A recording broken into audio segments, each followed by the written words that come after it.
बच्चा 58 विराज में बदलाव।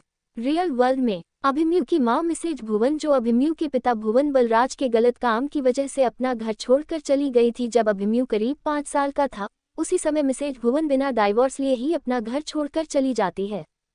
उन्हें जैसे ही पता चलता है कि उसका बेटा का एक्सीडेंट हुआ है और वो कोमा में है, वो फट से अपनी प्राइवेट जेट से हॉस्पिटल आ जाती है। अभिमन्यु की मां पूरे 22 साल के बाद अपने बेटे को देख रही है। अभिमन्यु के पिता भुवन बलराज अभिमन्यु से मिलने और उसे देखने तक से रोक लगा दिए थे उसकी मां को। हॉस्पिटल में इस वक्त भुवन नहीं है और हॉस्पिटल में अचानक से अभिमन्यु की मां आ जाती है। कमरे के बाहर भुवन ने अपने आदमी लगा रखे थे। मिसेज भुवन को दरवाजे पर उसके आदमी रोक देते हैं और उन्हें अंदर जाने से मना करते हैं। अभिमन्यु की मां के साथ भी 5 गार्ड्स थे। अंदर बैठी अभिमन्यु की दादी अपनी बहू की आवाज सुनकर बाहर आती है। मिसेज भुवन को देखते ही भुवन बलराज की मां यानी कि अभिमन्यु की दादी जी घबरा सी जाती हैं और अभिमन्यु की मां से कहती हैं, तुम यहाँ क्यों आई हो? क्या तुम मारना चाहती हो भुवन के हाथों? चली जाओ इससे पहले कि भुवन यहाँ आ जाए। अभिमन्यु की मां अपनी सास को बहुत ही गुस्से से देखती है। अभिमन्यु की मां अभिमन्यु को हॉस्पिटल के बिस्तर पर पड़े अपने बेटे को देखकर बहुत ही भावुक हो जाती है और उसके आंखों से आंसू की धार चालू हो जाती है। वो अपने बेटे अभिमन्यु को प्यार से निहारते हुए उसके पास जाती है। अभिमन्यु की दादी भुवन के आदमी को इशारा करके उन्हें रोक देती है। इधर अभिमन्यु की मां हॉस्पिटल में अपने बेटे के कमरे में है और उधर अभिमन्यु के पिता भुवन बलराज हॉस्पिटल अपने बेटे को देखने आ रहे हैं। अभिमन्यु की मां अपने बेटे के बगल में जाकर बैठ जाती है और उसके सर पर अपने हाथ फेरती है और रोते हुए कहती है, किसके वजह से मेरे बेटे का ये हाल हुआ? अभिमन्यु की दादी अपने बहू से कहती है, किसी की वजह से नहीं हुआ, विराज ने ही एक पेड़ में टक्कर मार दी थी। सुन बहू, मैं कह रही हूं ना, तू चली जा यहाँ से, अभिमन्यु आता ही होगा, वो आ जाएगा तो पता नहीं क्या हो जाएगा। अभिमन्यु की दादी अपनी बहू से कहती है, देख लिया न अपने बेटे के कारनामे का नतीजा, आपका बेटा का बोया हुआ मेरे बेटे को काटना पड़ रहा है। मैं गई थी कि काम से काम मेरे ना होने से उसे फर्क पड़ेगा और ये सारे गलत काम छोड़ देंगे, लेकिन ये इंसान शैतान से भी बदतर बन चुका है। मिसेज भुवन बलराज अपनी सास से रोते हुए गुस्से में कहती है, हाँ मैं हूँ शैतान। अचानक एक आवाज रूम के बाहर से आती है। अभिमन्यु की मां जैसे ही दरवाजे की तरफ देखती है, भुवन अपनी पत्नी के बातों का जवाब देते हुए अपने आदमियों के साथ साथ कमरे के अंदर काले चश्मे और कोट पैंट हाथ में एक रॉयल सिगार लिए दाखिल होता है। अभिमन्यु की मां अपने हस्बैंड को 22 साल के बाद देख रही थी। भुवन के आधे सफेद और आधे ब्लैक बाल और दाढ़ी, आंखों पर काला चश्मा, हाथ में -$55 मिलियन दुनिया की सबसे महंगी घड़ी ग्राफ डायमंड्स हेलुसिनेशन टाइमपीस पहने हुए था, जो अगर खुदरा बिक्री के लिए उपलब्ध होती तो इसकी कीमत $55 मिलियन होती। ये घड़ी पहली थी जिसे भुवन बलराज ने लूटा था। Graph diamonds hallucination. अभिमन्यु की मां जब अपने पति भुवन बलराज को छोड़कर गई थी तब भुवन बलराज एक लेवल का माफिया था, लेकिन आज भुवन पूरी दुनिया के माफियाओं में नंबर 1 पर आ गया था। भुवन बलराज एकदम भारी भरकम आवाज में अपने पत्नी से कहता है, तुम्हारी हिम्मत कैसे हुई मेरे बेटे से मिलने की? भुवन बलराज अपने गार्ड्स के हाथ से बंदूक लेकर अपनी बीवी की तरफ तान देता है। जैसे ही भुवन बलराज अपनी बीवी के ऊपर बंदूक तानता है, बाहर खड़े मिसेज भुवन के आदमी भी अपनी बंदूक निकलने लगते हैं। उससे पहले भुवन बलराज के आदमी मिसेज भुवन के आदमियों को अपने बंदूक से काबू कर लेते हैं और उनके बंदूक छीन लेते हैं। भुवन बलराज अपनी आंखें बड़ी करके अपनी बीवी से कहता है, अच्छा होता मैं तुझे उसी वक्त मार देता। ये कहकर भुवन बलराज गुण को लोड करके अपनी बीवी के एकदम फोरहेड पर बंदूक रख देता है। भुवन बलराज की बीवी बिना डरे भुवन के आंखों में आंखें डालकर कहती है, क्या लगता है तुम मुझे मार दोगे तो मेरा बेटा तुझसे हिसाब नहीं लेगा? वैसे ही तुमने उसे मुझसे दूर रखकर उसे माँ की ममता से महरूम रखा है, पूरा बचपन उसका। उसे जिस दिन पता चल जाएगा कि मैं मरी नहीं थी, जिंदा थी, और तुमने मुझे उसके सामने तब मारा जब वो हॉस्पिटल के बिस्तर पर कोमा में था, तब तुझे पता चलेगा। ये कहकर मिसेज भुवन मुस्कुराने लगती है और भुवन बलराज से कहती है, मार दो मुझे, मार। भुवन बलराज की आंखें एकदम सुर्ख हो जाती हैं। आवना ताव बस वो ट्रिगर दबाने ही वाला था कि अचानक भुवन बलराज अपनी बंदूक नीचे कर लेता है। चली जाओ मेरी नजरों के सामने से और मेरे बेटे से एकदम दूर। खैर मनाओ कि मैंने तब भी तुझे बस इसीलिए छोड़ दिया था कि तुम मेरे इकलौते बेटे विराज की माँ हो, और मैं ये बिल्कुल भी नहीं चाहता कि मेरा बेटा बाद में मुझसे नफरत करे, भुवन बलराज अपनी बीवी से कहता है। भुवन बलराज अपनी बीवी से एकदम गुस्से में जोर से चिल्लाकर कहता है, मेरी नजरों से दूर हो जाओ। भुवन की आवाज और उसका रूप देखकर अभिमन्यु की दादी मिसेज भुवन यानी अभिमन्यु की मां के पास जाती है और उसे जबरदस्ती उसका हाथ पकड़कर उसे बाहर जाने के लिए कहती है। अभिमन्यु की मां की आंखों में आंसू भरे थे। वो अपने बेटे को निहारते निहारते रूम से बाहर निकल जाती है और रोते हुए हॉस्पिटल के बाहर चली जाती है। उसके आदमी उनके पीछे पीछे जाने लगते हैं। मिसेज भुवन अपने कार के पास पहुंचकर हॉस्पिटल की तरफ मुड़कर देखती हैं और अपनी आंसू पोंछते हुए कार में बैठकर वहां से चली जाती हैं। इधर हॉस्पिटल के दूसरे फ्लोर के विंडो से माफिया भुवन बलराज अपनी बीवी को कार में बैठते देख रहा था। कॉमिक वर्ल्ड में मिस एंजेलिना को कोई हरकत न करते देख विराज मिस एंजेलिना के हाथ पर अपनी फिंगर से टच करते हुए कहता है, मिस एंजेलिना अपनी साड़ी सही करते हुए अपने गर्दन पर रखी साड़ी से अपने गले ढकने लगती है और विराज की तरफ देखते हुए मुस्कुराती है। CH59 कमरा नंबर 301 कॉमिक वर्ल्ड में। इधर विराज अपनी कार होटल डायमंड के पास लाकर खड़ी करता है। मिस एंजेलिना कार में बैठे बैठे से गई थी। विराज मिस एंजेलिना को आवाज देता है, मिस एंजेलिना। मिस एंजेलिना का गोरा शरीर, लाल साड़ी, उनके बाल उसके चेहरे और होंठ पर आ रहे थे। विराज ना चाहकर भी मिस एंजेलिना को देखने लगा था। मिस एंजेलिना के गले के नीचे का हिस्सा भी झलक रहा होता है, उसकी सफेद बोरी कमर। विराज, क्या कोई भी मर्द मिस एंजेलिना के हुस्न पर फिसल जाए? विराज खुद के जज्बात पर काबू पाते हुए अपने निगाहों को संभालते हुए इधर उधर देखने लगता है। मिस एंजेलिना को कोई हरकत न करते देख विराज मिस एंजेलिना के हाथ पर अपनी फिंगर से टच करते हुए कहता है, मिस एंजेलिना अपनी आंखें खोल लेती है और अपनी आंखों को चकमकाते हुए विराज से कहती है, ओह सॉरी, मेरी आंख लग गई थी शायद। होटल आ गया क्या? विराज बाहर होटल की तरफ अपनी आंखों से इशारा करते हुए मिस एंजेलिना से कहता है, हाँ जी मिस, आ गया। मिस एंजेलिना अपनी साड़ी सही करते हुए अपने गर्दन पर रखी साड़ी से अपने गले ढकने लगती है और विराज की तरफ देखते हुए मुस्कुराती है। मिस एंजेलिना कार से निकलती हैं और विराज की तरफ देखते हुए कहती हैं, विराज, तुम चाहो तो थोड़ी देर के लिए यहाँ आराम कर सकते हो, फिर कुछ देर में घर चले जाना। वैसे भी तुम्हारी तबीयत कुछ ठीक नहीं लग रही है। मिस एंजेलिना कार से निकलती हैं और विराज की तरफ देखते हुए कहती हैं, विराज, तुम चाहो तो थोड़ी देर के लिए यहाँ आराम कर सकते हो, फिर कुछ देर में घर चले जाना। वैसे भी तुम्हारी तबीयत कुछ ठीक नहीं लग रही है। विराज मिस एंजेलिना से कहता है, नहीं मिस, मुझे जाना है, आप चली जाएं, कल मिलते हैं। उसी साइड से अमायरा और सारिका कार में सवार अपने घर के लिए होटल डायमंड वाले रास्ते से गुजर रहे थे। अचानक अमायरा की नज़र मिस एंजेलिना पर पड़ी। विराज कार के अंदर था और मिस एंजेलिना कार के बाहर खड़े होकर विराज से बातें कर रही थे। अमायरा को जैसे ही विराज और मिस एंजेलिना दिखाई पड़ा, अमायरा तुरंत ही सारिका का ध्यान भटकाना चाही कि सारिका विराज को मिस एंजेलिना के साथ न देख ले। अमायरा सारिका का ध्यान भटकाने के लिए सारिका से बातें करने लगी, लेकिन फिर भी सारिका का ध्यान मिस एंजेलिना के ऊपर पड़ ही गई। सारिका जैसे ही मिस एंजेलिना को देखी, सारिका तुरंत ड्राइवर को आवाज देकर गाड़ी रोकने के लिए कह दी। अमायरा सारिका से ऐसे नाटक करती है जैसे उसने विराज और मिस एंजेलिना को देख ही नहीं, और अमायरा सारिका से कहती है, क्या हुआ सारिका, गाड़ी क्यों रुकवा दी? सारिका अमायरा से कहती है, अमायरा वो देखो मिस एंजेलिना और कार में विराज है ना? अमायरा बाहर झांकते हुए सारिका से कहती है, हाँ हाँ, विराज और एंजेलिना मैम ही है। सारिका अमायरा से कहती है, लेकिन ये दोनों होटल के सामने क्या कर रहे हैं? कहीं ये दोनों होटल तो नहीं जा रहे हैं? अमायरा सारिका को समझते हुए कहती है, हट पागल, विराज अब सुधर गया है, वो ऐसी घाटियां काम अब नहीं करेगा। कोई काम से आए होंगे दोनों, चलो हम लोग। सारिका अमायरा से कहती है, नहीं अमायरा, एक मिनट रुको ना, देखते हैं आखिर क्यों आए हैं ये लोग। उधर मिस एंजेलिना विराज के सामने अपनी अदाएं बिखेरते हुए विराज से कहती है, विराज, मेरा लगेज बहुत भारी है, मेरी हेल्प नहीं करोगे? कम से कम मेरे कमरे तक इस लगेज को ले जाने में मेरी मदद करो। विराज मिस एंजेलिना से कहता है, कोई बात नहीं मिस, आपका लगेज आपके रूम तक चला जाएगा, आप जाएं, आराम करिए। मिस एंजेलिना कुछ और कहती कि अचानक वहां होटल के दो स्टाफ आ जाते हैं और दोनों स्टाफ अपने अपने हाथ पर हाथ रखकर खड़े हो जाते ही मिस एंजेलिना स्टाफ को देखते ही विराज की तरफ देखकर मुस्कुराती है और विराज से कहती हैं, okay bye Viraj, catch you later. ये कहकर मिस एंजेलिना होटल के अंदर चली जाती हैं। विराज अपने सामने लगे एक स्विच को प्रेस करता है और कार की डिक्की ऑटोमेटिक ऊपर उठ जाती है। विराज स्टाफ से इशारा करते हुए कहता है, लगेज रूम नंबर 301 में पहुंचा देना।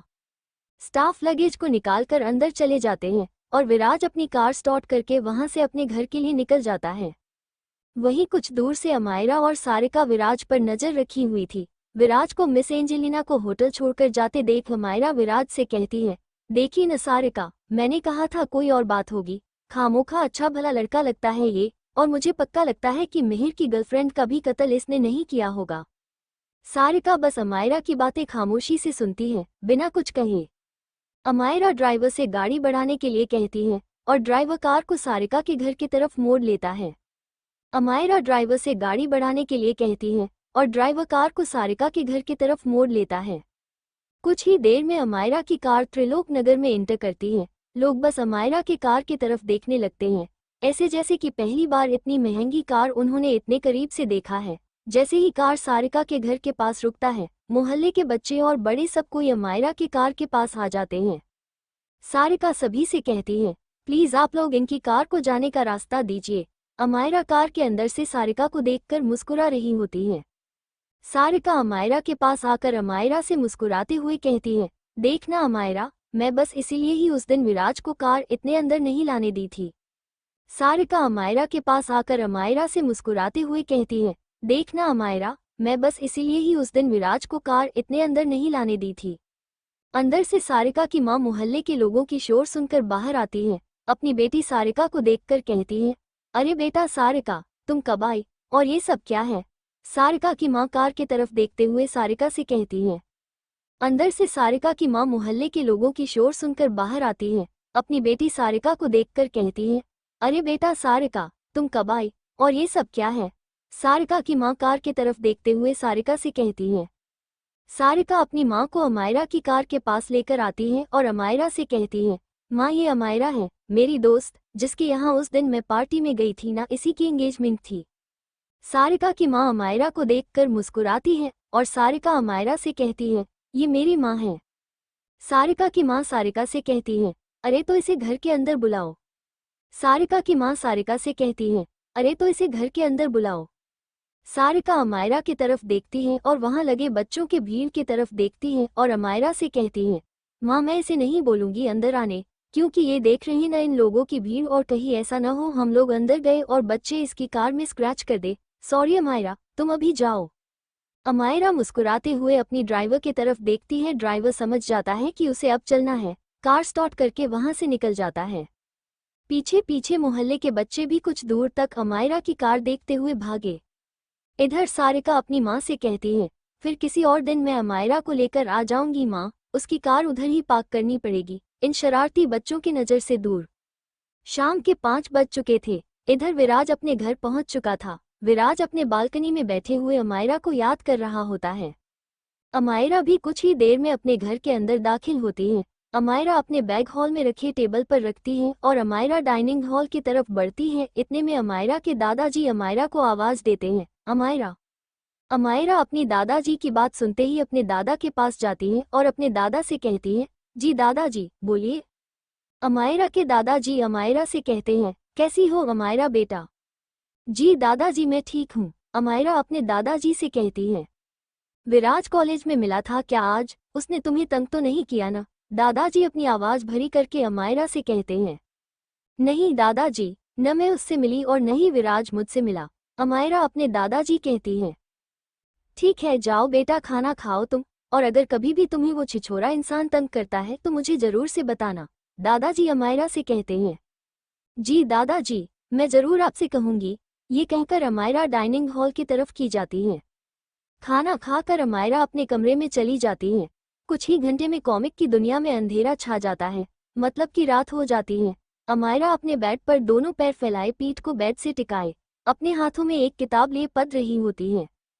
इधर मिहिर अपने रूम में आईने के सामने खड़ा होकर खुद को देख रहा होता है और खुद से कहता है, तुम्हारा वक्त अब गया विराज, अब मेरी बारी, तू देखता जा मैं कैसी तेरी मंगेतर को छिनता हूँ। इधर मिहिर अपने रूम में आईने के सामने खड़ा होकर खुद को देख रहा होता है और खुद से कहता है, तुम्हारा वक्त अब गया विराज, अब मेरी बारी, तू देखता जा मैं कैसी तेरी मंगेतर को छिनता हूँ। ये कहकर मिहिर आईने में देखकर हंसने लगता है और एक इमेजिनेशन के ऊपर डांस करने लगता है। क्या मिहिर अमायरा को अपने प्यार के जाल में फंसना चाहता है? और अगर हाँ तो क्या मिहिर अमायरा को अपने प्यार के जाल में फंसा पाएगा? CH60 विराज का अमायरा को रात में कॉल करना। अमायरा अपनी दादाजी की बात सुनते ही अपने दादा के पास जाती हैं और अपने दादा से कहती हैं, जी दादाजी बोलिए। अमायरा के दादाजी अमायरा से कहते हैं, कैसी हो अमायरा बेटा। जी दादाजी मैं ठीक हूँ, अमायरा अपने दादाजी से कहती है। विराज कॉलेज में मिला था क्या आज, उसने तुम्हें तंग तो नहीं किया ना। दादाजी अपनी आवाज भारी करके अमायरा से कहते हैं। नहीं दादाजी, न मैं उससे मिली और न ही विराज मुझसे मिला, अमायरा अपने दादाजी कहती हैं। ठीक है जाओ बेटा खाना खाओ तुम, और अगर कभी भी तुम्हें वो छिछोरा इंसान तंग करता है तो मुझे जरूर से बताना, दादाजी अमायरा से कहते हैं। जी दादाजी मैं जरूर आपसे कहूंगी, ये कहकर अमायरा डाइनिंग हॉल की तरफ की जाती हैं। खाना खाकर अमायरा अपने कमरे में चली जाती हैं। कुछ ही घंटे में कॉमिक की दुनिया में अंधेरा छा जाता है, मतलब कि रात हो जाती है। अमायरा अपने बेड पर दोनों पैर फैलाए पीठ को बेड से टिकाए अपने हाथों में एक किताब लिए पढ़ रही होती है।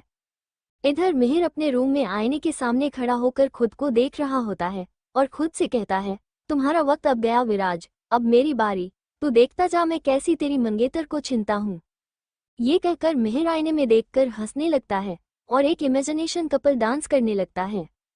अंधेरा हो चुका था और विराज अब तक अपने कमरे में नहीं गया था। वो घंटों बालकनी में बैठे बैठे अमायरा को याद करता रहा और ये भी सोच रहा होता है कि वो अपनी सफाई कैसे दे अमायरा के सामने। इधर अमायरा किताबें पढ़ रही होती हैं लेकिन बार बार अमायरा का ध्यान विराज की तरफ जा रहा होता है। अमायरा चिड़चिड़ाते हुए किताब को किनारे रख देती है और अपने आप से कहती है, यार रूहानी क्या हो गया है तुझे, विराज मेरे दिलो दिमाग पर क्यों आए जा रहा है। तू बस ये सोच कि तू कैसे इस कॉमिक की दुनिया से बाहर निकल पाएगी, विराज और बाकी सब भी जाए भाड़ में। इधर विराज उसी वक्त अमायरा से बात करने के लिए अपना फोन निकलता है और उसे फोन कर देता है। कॉल रिंग होने लगती है। अमायरा जैसे ही अपना फोन देखती है विराज का कॉल देख अमायरा की दिल की धड़कनें तेज हो जाती हैं और अमायरा सोचने लगती है कि वो फोन उठाए या नहीं। जैसे ही अमायरा कॉल रिसीव करने के लिए जाती है विराज का कॉल कट हो जाता है। अब विराज को लगता है कि अमायरा उससे इतनी खफा है कि वो उसे बात तक नहीं करना चाहती। इधर अमायरा फिर से कॉल आने का वेट करने लगती है लेकिन विराज दोबारा उसे कॉल नहीं करता है।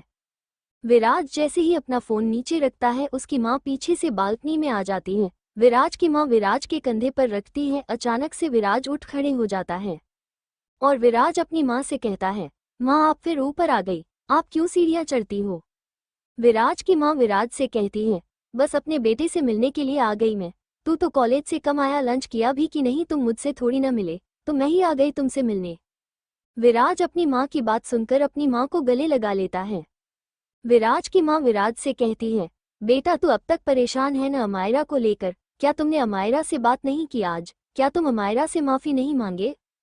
विराज अपनी माँ से कहता है, नहीं माँ, मुझे मौका ही नहीं मिला आज उससे बात करने की, और मैं उससे कैसे बात करूँगा, मुझे कुछ भी समझ नहीं आ रहा। अभी मैंने अमायरा को कॉल किया था, उसने कॉल रिसीव नहीं की। विराज की माँ विराज का हाथ पकड़कर कहती है, कोई बात नहीं मेरा बच्चा, तुम कल उससे बात करना, और अगर फिर भी न माने तो तुम अमायरा से माफ़ी मांग लेना।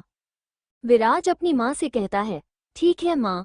विराज की माँ विराज की हाथ पकड़कर उसे कमरे की तरफ खींचते हुए कहती है, चलो अब खाना खाने। विराज अपनी माँ से कहता है, डैड अब तक नाराज है ना। विराज की माँ विराज से कहती है, बस ऊपर ही ऊपर से, लेकिन अंदर से वो तुझसे जरा सा भी खफा नहीं होंगे।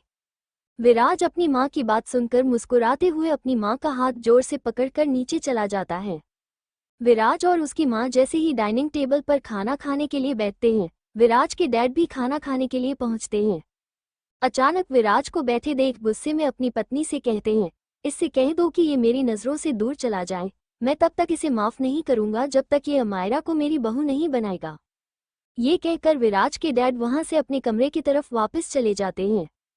विराज अपनी सीट छोड़कर उठने ही वाला था कि उसकी माँ विराज की हाथ पकड़कर उसे बैठे रहने के लिए कहती है और विराज को खाना खाने के लिए कहती है।